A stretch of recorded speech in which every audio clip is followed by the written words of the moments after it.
আল কুরআন শুধু একটি গ্রন্থ নয়, এটি আল্লাহর তরফ থেকে মানবজাতির প্রতি শেষ ডাক। যখন দুনিয়ার শব্দে মন ভরে যায়, যখন মানুষ মানুষকে বুঝতে ব্যর্থ হয়, যখন হৃদয় ভেঙে যায়, পথ হারিয়ে যায়, তখন কোরআন নিঃশব্দে বলে, এখন আমার কাছে ফিরে এসো। কোরআন কোনো গল্পের বই নয়, এটা এমন এক আলো যা মৃত হৃদয়কে জীবিত করে। যে মানুষ কোরআন খুলে সত্যি মনের সাথে পড়ে, তার ভেতরে এমন এক পরিবর্তন শুরু হয় যা দুনিয়ার কোনো শক্তি থামাতে পারে না। কোরআন হল মানুষের প্রকৃত পরিচয়পত্র। আমরা কে, কোথা থেকে এসেছি, কোথায় যাচ্ছি, আমাদের উদ্দেশ্য কি, এসব প্রশ্নের উত্তর পৃথিবীর কোনো বিশ্ববিদ্যালয়ে নেই। যে উত্তর একমাত্র কোরআন দেয়।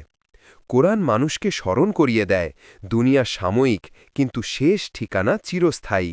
এ এমন এক আয়না যা আমাদের গোপন ভুলগুলো দেখায়, আবার একই সঙ্গে দেখায় আল্লাহ কত দয়ালু, কত ক্ষমাশীল। যে মানুষ কোরআন শুধু পড়ার জন্য নয়, উপলব্ধির জন্য নাজিল হয়েছে। যে মানুষের ঘরে কোরআন আছে কিন্তু হৃদয়ে নেই, সে প্রকৃত সম্পদহীন।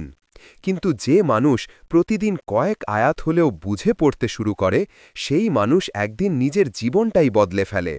কারণ কোরআন এমন এক ওষুধ যা ভাঙা মনকে জোড়া লাগায়, অন্ধকার থেকে আলোয় নিয়ে আসে, পথহারা মানুষকে পথ দেখায়। যখন সব দরজা বন্ধ হয়ে যায়, কোরআনের দরজা তখনও খোলা থাকে। মানুষ ফিরিয়ে দিতে পারে, সমাজ ভুল বুঝতে পারে, কিন্তু আল্লাহ কখনো ফিরিয়ে দেন না। যে তার বাণীর দিকে ফিরে আসে, তিনি তাকে নিজের কাছে টেনে নেন। তাই কখনো ক্লান্ত হলে, দুঃখ হলে, নিজেকে হারিয়ে ফেললে শুধু কোরআন খুলে বসো। একটি মাত্র আয়াত তোমার রাত বদলে দিতে পারে, তোমার জীবন বদলে দিতে পারে। আল কুরআন সৃষ্টিকর্তার পক্ষ থেকে সৃষ্টির প্রতি সবচেয়ে মায়াময় উপহার।